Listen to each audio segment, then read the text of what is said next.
Friends, welcome to our YouTube channel Shiksha Diksha. I am श्रद्धा गुप्ता।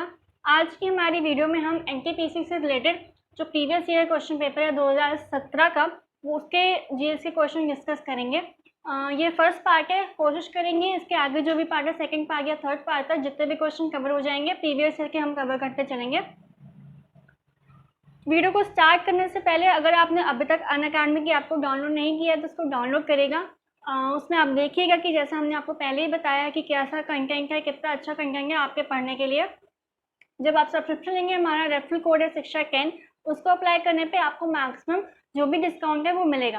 तो एक बार आप देखिएगा, ज़रूर पढ़िएगा, आपको खुद लगेगा कि हाँ काफ़ी बेनिफिशियल है आपके लिए। साथ ही साथ एक और इम्पॉर्टेंट चीज़, जैसे कि हमारा रेलवे का एग्ज़ाम, एनटीपीसी का एग्ज़ाम होने वाला है, तो उसके लिए ये स्पेशल क्लासेस, जो स्पेशल बैच हमारा चलेगा आरआरबी, एनटीपीसी और ग्रुप डी के एग्ज़ाम्स के लिए, आज 26 सितंबर से ये स्टार्ट होगा। टाइमिंग 11 से 3 बजे तक।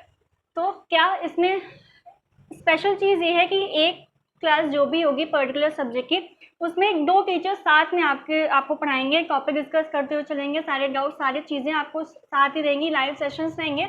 जैसे आप यहाँ देख रहे हैं कि पूरी आपके रिवीजन स्ट्रैटेजी रहेगी हिंदी में। ऐसा नहीं होगा कि जो बच्चे इंग्लिश में कोई टीचर पढ़ा रहा है तो उनको दिक्कत आ रही है, तो सारी चीज़ें आपके अकॉर्डिंग सारी चीज़ें चलेंगी। इसको मिस मत करिएगा। बहुत अच्छी स्ट्रैटेजी के साथ कोर्स चलेगा और रिवीजन साथ ही साथ होता रहेगा। ये एजुकेटर्स हैं हमारे जो हर particular subject, maths, reasoning, GK या जीएस, 2 टीचर्स साथ में आपको पढ़ाएंगे। तो ये आज से 26 सितंबर से स्टार्ट है, इसको मिस मत करिएगा। शुरू करते हैं आज की हमारी वीडियो।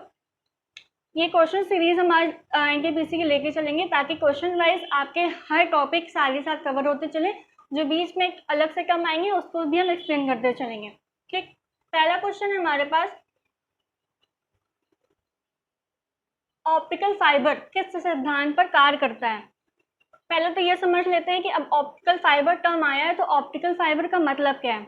ऑप्टिकल फाइबर एक कांच या प्लास्टिक ऐसा पतला फाइबर होता है जिसके एक सिरे से दूसरे सिरे तक प्रकाश वहन कर सकता है। ठीक है, उसी पे क्वेश्चन है कि ऑप्टिकल फाइबर किस सिद्धांत पर कार्य करता है। तो ऑप्शन है विसरण, पूर्ण आंतरिक परावर्तन, प्रकीर्णन या परावर्तन। तो इसका आंसर क्या हो जाएगा, पूर्ण आंतरिक परावर्तन अर्थात टोटल इंटरनल रिफ्लेक्शन। अब साथ ही साथ ये टर्म आया हमारे पास विसरण, इसका क्या मतलब होता है,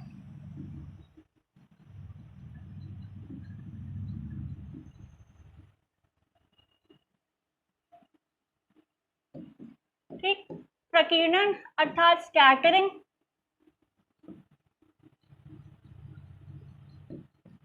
और परावर्तन अर्थात रिफ्लेक्शन।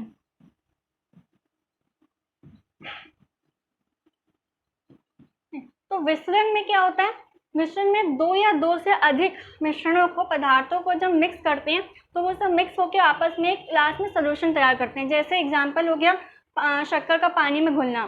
ठीक, तो ये होगा हमारा विसरण। Next scattering. अब ये थोड़ा इंपॉर्टेंट टर्म है, स्कैटरिंग और रिफ्लेक्शन। इससे काफ़ी क्वेश्चंस काफ़ी बार पूछे जाते हैं। जैसे अब अगर प्रकीर्णन हम समझ रहे हैं तो स्कैटरिंग, इसको प्रिज्म के सहायता से समझते हैं। जैसे प्रिज्म होता है हमारे पास, तो प्रिज्म में क्या, यहाँ से श्वेत लाइट जो है वो एंटर करती है। ठीक, प्रिज्म से होते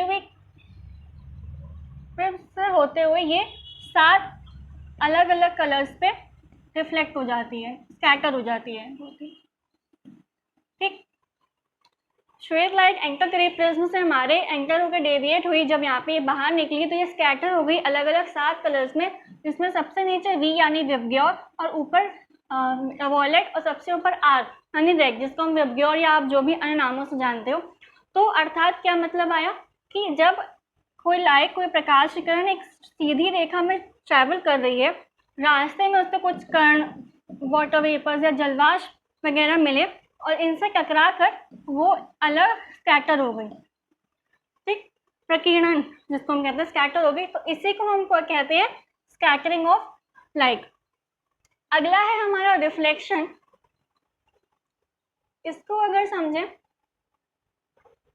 रिफ्लेक्शन में क्या, जैसे एक हमारा मिरर है, मीडियम है, तो कोई भी एक रे ऑफ लाइट है, ठीक, जो एक मीडियम से आ रही है, एक पृष्ठ पे टच करके वो दोबारा उसी मीडियम पे रिफ्लेक्ट कर जाए, तो वो होता है हमारा रिफ्लेक्शन। ठीक, बहुत डिटेल पे नहीं चलेंगे क्योंकि हम क्वेश्चन कवर कर रहे हैं, तो जो भी टर्म्स आ रहे हैं तो उसको हम ब्रीफ में लेते हुए चलेंगे कि एटलीस्ट एक टर्म क्लियर हो जाए आपको।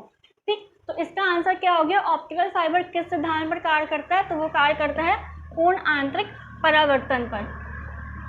ठीक, नेक्स्ट क्वेश्चन लेते हैं।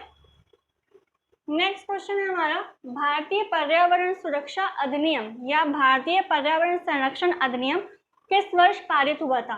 तो ऑप्शन है 1997, 1986, 2004 या 2012। तो जो भारतीय पर्यावरण सुरक्षा या संरक्षण अधिनियम हमारा पारित हुआ था 1986 में।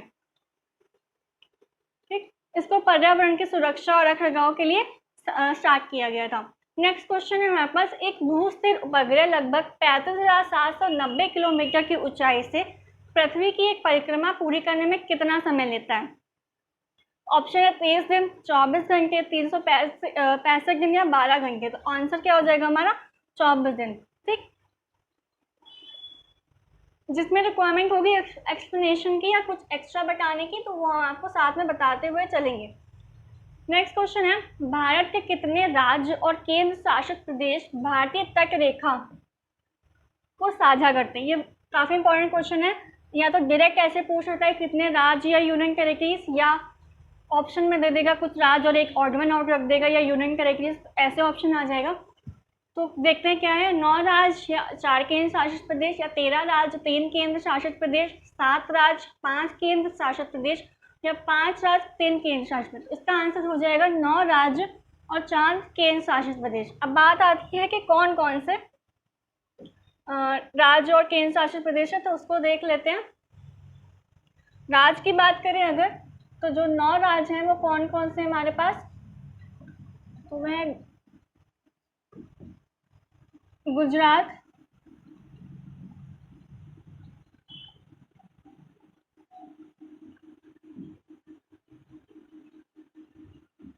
महाराष्ट्र,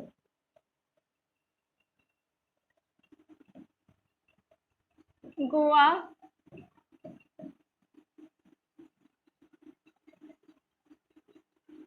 कर्नाटका, केरला, तमिलनाडु, वेस्ट बंगाल,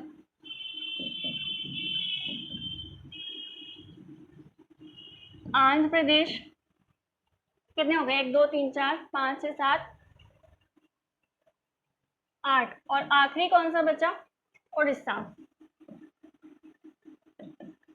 ठीक, तो ये हो गए हमारे 9 राज्य जो भारतीय तट रेखा को साझा करते हैं। कौन कौन से, गुजरात, महाराष्ट्र, गोवा, कर्नाटका, केरला, तमिलनाडु, वेस्ट बंगाल, आंध्र प्रदेश और उड़ीसा। अब इससे एक क्वेश्चन और आ जाता है कि सबसे लंबी तट रेखा किस राज्य की है? तो सबसे लंबी किसकी है, गुजरात की। ये क्वेश्चन काफी बार पूछा जा चुका है कि सबसे लंबी तट रेखा किस राज्य की है, तो वो है गुजरात की। और इसी के अपोजिट क्वेश्चन आ जाता है कि सबसे छोटी, सबसे कम तट रेखा वाला कौन सा राज्य है, तो वो है गोवा। ये हो गया लंबी के लिए, गोवा हो गया हमारा सबसे छोटे के लिए। ठीक, दोनों से क्वेश्चन आते हैं, ज्यादातर गुजरात के लिए पूछा जाता है। ठीक, तो ये हो गया हमारे 9 राज्य। अब बात आती है केंद्र शासित, तो 4 केंद्र शासित कौन से हैं, पुडुचेरी,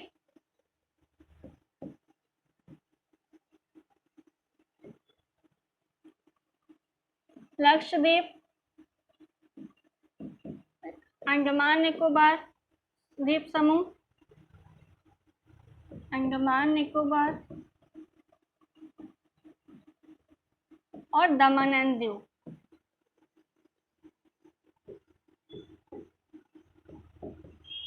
ठीक,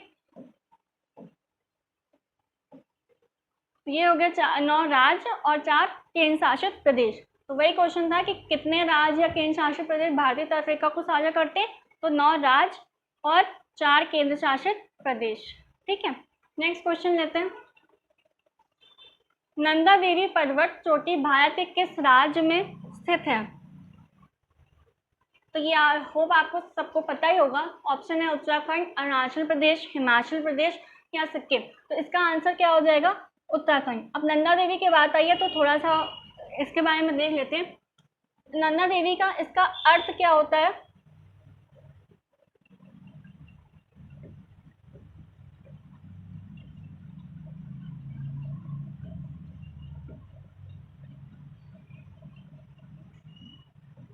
परम आनंद देने वाली देवी। ठीक, नंदा देवी का अर्थ क्या होता है? इसका एक तो क्या है? परम आनंद देने वाली देवी। ठीक, इनको मतलब नंदा देवी को उत्तराखंड के संरक्षक के रूप में जाना जाता है। ठीक, तो नंदा देवी है, पहला तो अर्थ हो गया परम आनंद देने वाली देवी, और दूसरा इनको उत्तराखंड के संरक्षक के रूप में जाना जाता है।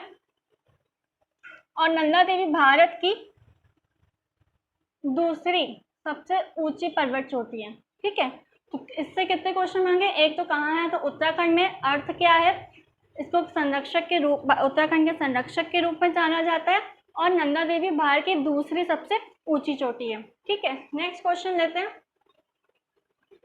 निम्नलिखित त्योहारों में क्या समानता है? कौन कौन से? मकर संक्रांति, पोंगल, लोहड़ी और बैसाखी।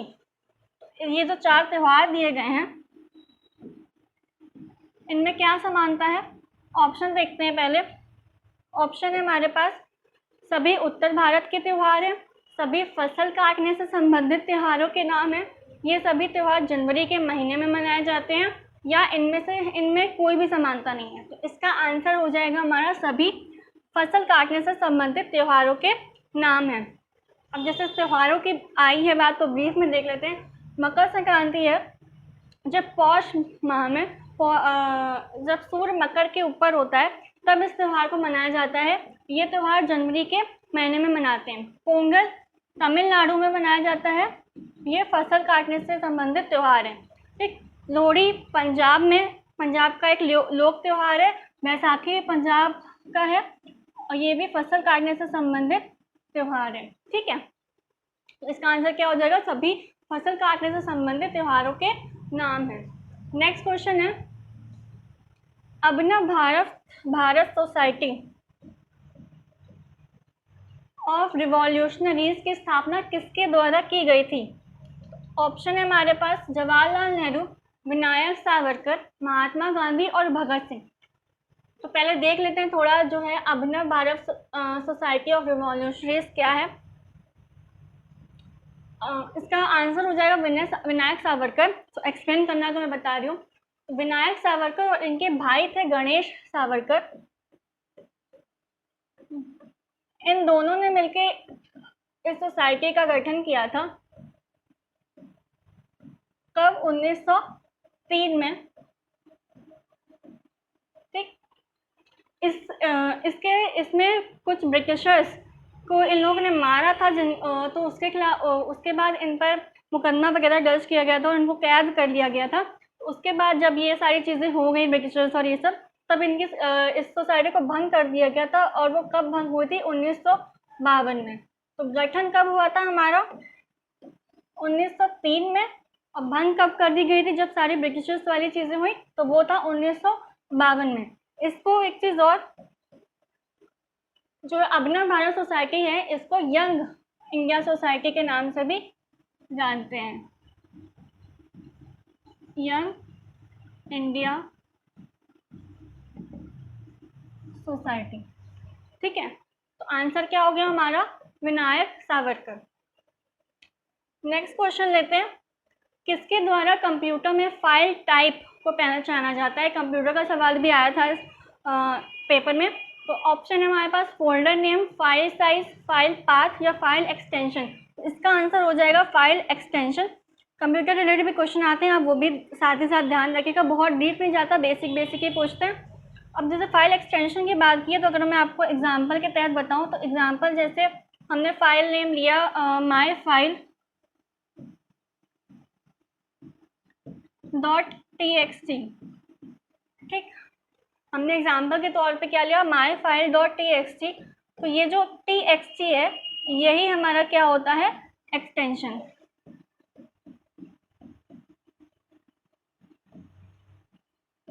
ठीक, इसका आंसर क्या हो जाएगा, फाइल एक्सटेंशन। नेक्स्ट क्वेश्चन है, अजंता की गुफाओं की चित्रकला भारत में किस धर्म के स्वर्ण युग का प्रमाण है? तो ये बहुत ही कॉमन क्वेश्चन है, काफी बार पूछा जाए, आपने पढ़ा ही होगा अजंता की गुफाओं के बारे में। ऑप्शंस क्या है हमारे पास, बौद्ध धर्म, शैव धर्म, जैन धर्म या वैष्णव धर्म। तो इसका आंसर क्या हो जाएगा, बौद्ध धर्म। ठीक है, नेक्स्ट क्वेश्चन है कंप्यूटर। नेक्स्ट फिर कंप्यूटर का क्वेश्चन था, ये एक ही पेपर में आए थे 2-3 क्वेश्चन कंप्यूटर के।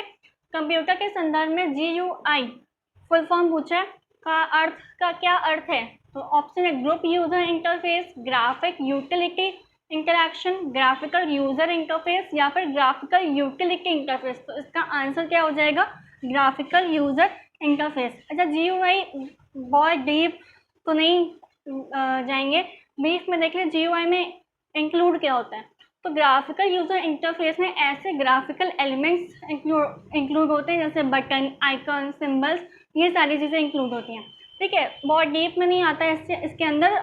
अगर टर्म पूछा है तो मोस्टली फुल फॉर्म्स ही पूछे जाते हैं इसमें। ठीक, तो इसका आंसर क्या हो गया, ग्राफिकल यूजर इंटरफेस। नेक्स्ट चलते हैं, यदि पंचायत को भंग कर दिया जाता है तो चुनाव संपन्न हो जाने चाहिए। ये जो क्वेश्चन आया है, मैंने पंचायत का जो हमारा वीडियो है उस पर कवर किया था ये पॉइंट, आप देखेगा जिन्होंने भी नहीं देखा है। ऑप्शन क्या है, भंग होने की तारीख से 12 महीने की समय सीमा के अंदर, भंग होने की तारीख से 3 महीने की समय सीमा के अंदर, या 6 महीने या फिर 1 महीने। तो मैंने आपको पढ़ाया था भंग होने की तारीख से 6 महीने की समय सीमा के अंदर। ठीक, अगर पंचायत किसी भी कारणवश भंग कर दी गई है तो कितने समय अंतराल के भीतर दोबारा चुनाव या कोई इलेक्ट हो जाना चाहिए, तो वो क्या है, 6 महीने के अंदर।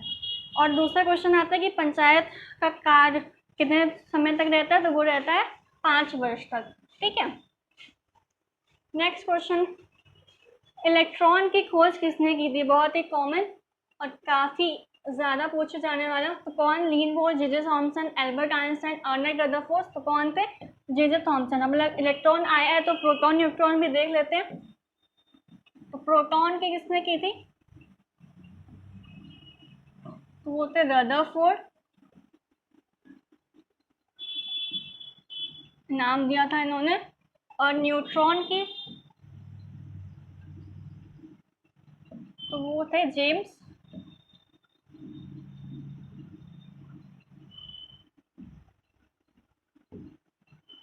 चैडविक।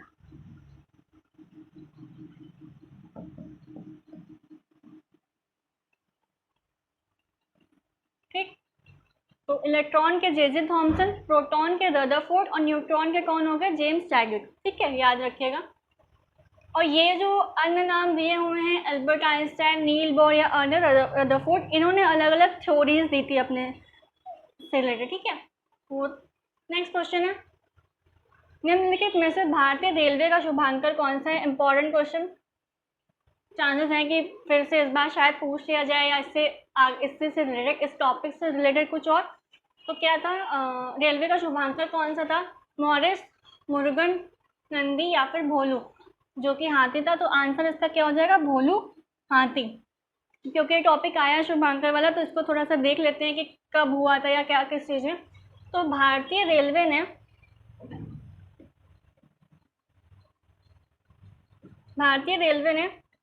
150वीं 150th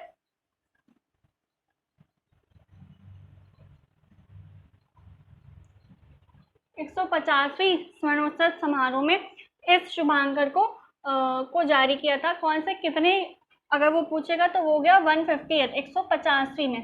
ठीक है, नेक्स्ट क्वेश्चन है,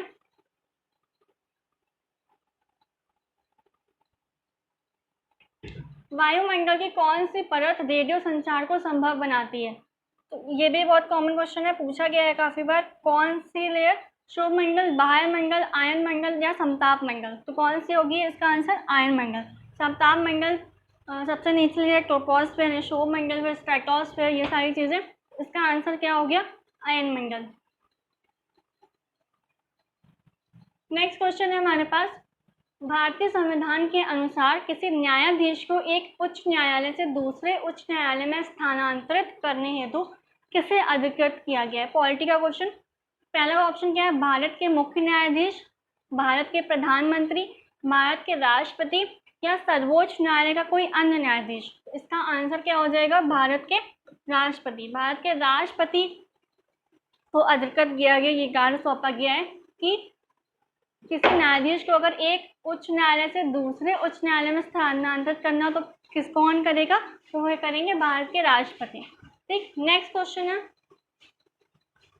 कोल्ड स्टोरेज में फल अधिक समय तक सुरक्षित रहते हैं क्योंकि? किस रीजन से? जैसे कोल्ड फल वगैरह सेफ स्टोर किए जाते हैं कोल्ड स्टोरेज में, तो क्या कारण है कि वो सुरक्षित रहते हैं, सड़ते नहीं है, खराब नहीं होते? तो क्या ऑप्शन देखते हैं, प्रदर्शित आर्द्रता में वृद्धि की जाती है, अधिक ऑक्सीजन उपलब्ध रहती है, फलों को अंधेरे में संग्रहित किया जाता है, ये तो हो ही नहीं सकता।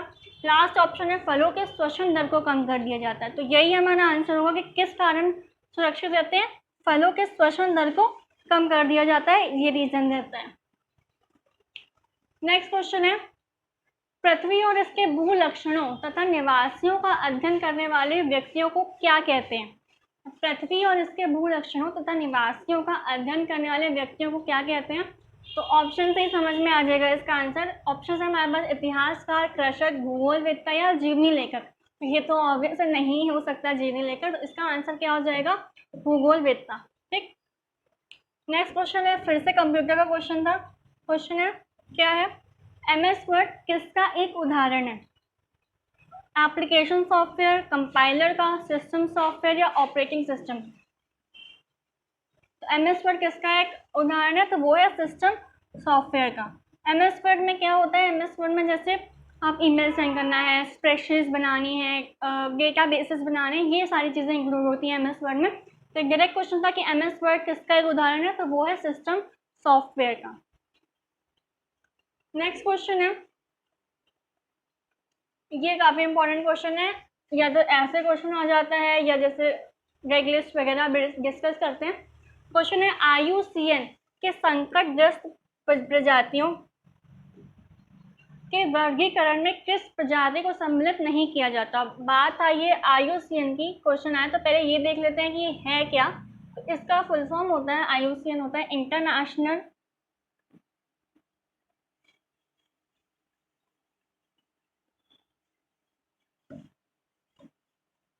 Union for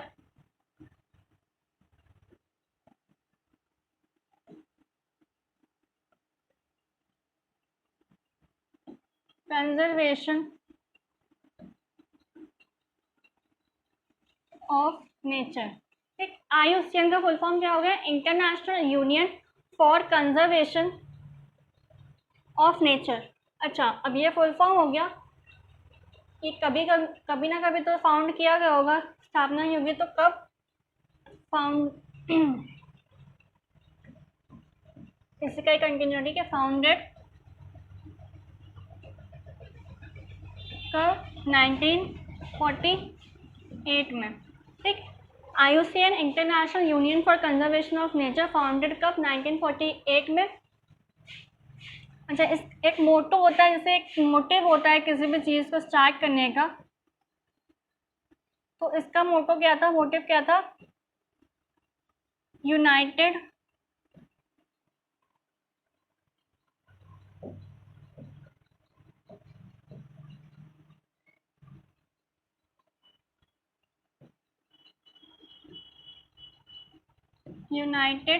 for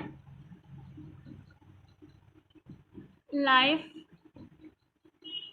and livelihood.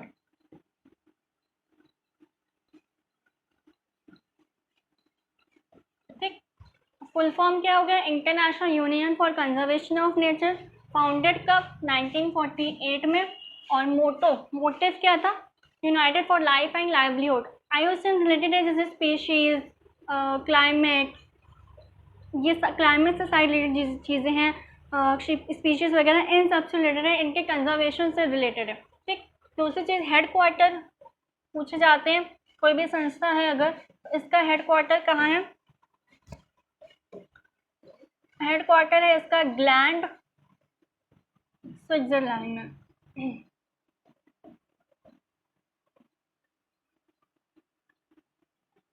ठीक, हेडक्वार्टर इसका कहाँ हो गया? ग्लैंड, स्विट्जरलैंड में। फिर से एक बार देख लेते हैं, IUCN का फुल फॉर्म क्या हो गया?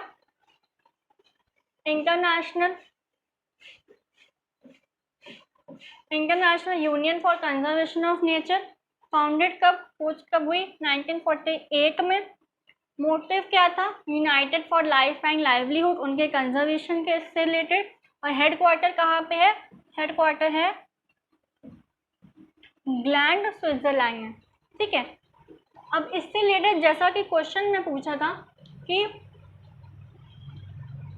वर्गीकरण में, IUCN के वर्गीकरण में किस प्रजाति को सम्मिलित नहीं किया जाता है। अब क्वेश्चन को सॉल्व करने के पहले क्योंकि वर्गीकरण की बात आई है तो देख लेते हैं कि कौन कौन से वर्ग होते हैं। 9 वर्गों में इनको विभाजित किया जाता है। 9 वर्ग होते हैं जिसमें डिवाइड किया जाता है। तो वही पूछा कि इनमें से कौन सा वर्ग नहीं है, तो उसके बारे में थोड़ा देख लेते हैं, फिर क्वेश्चन की तरफ चलेंगे। तो क्या है? IUCN की संकटग्रस्त प्रजातियों को रेड लिस्ट, एक रेड डेटा लिस्ट तैयार की जाती है जिसमें जो भी स्पीशीज़ है, प्रजातियां हैं जो खतरे में हैं, कुछ चीज़ें दिक्कत है, तो उनको रेड लिस्ट में रखा जाता है। तो वही यहाँ पे मेंशन किया गया है कि IUCN की संकटग्रस्त प्रजातियों की रेड लिस्ट में किनको किनको पादपों, जीवों और अन्य सूक्ष्म जीवों की संकटग्रस्त से लेकर विलुप्त प्रजातियों को 9 श्रेणी, जैसा मैंने बताया कितनी श्रेणी?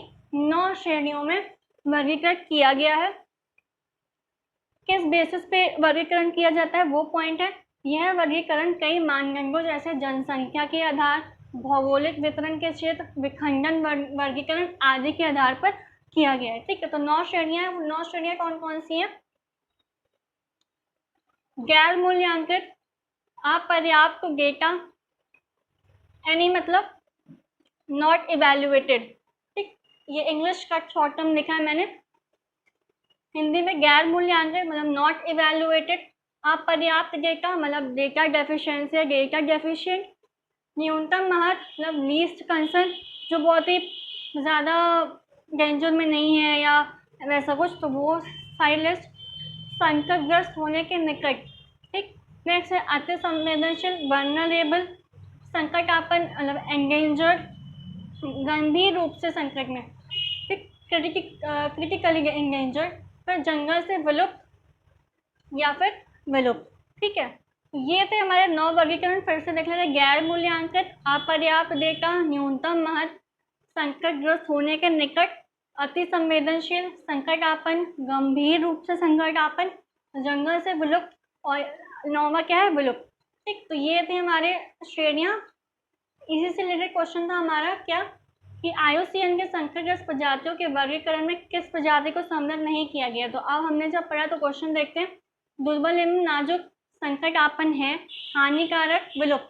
विलुप्त है, संकटापन्न है, दुर्बल एवं नाजुक, लीस्ट कंसर्न वाले, तो इसमें ऑप्शन क्या हो जाएगा? ऑड वन, हानिकारक। ठीक, तो हमारा आंसर क्या हो जाएगा? हानिकारक। ठीक है, ये वर्गीकरण ये पॉइंट इंक्लूड नहीं होता है।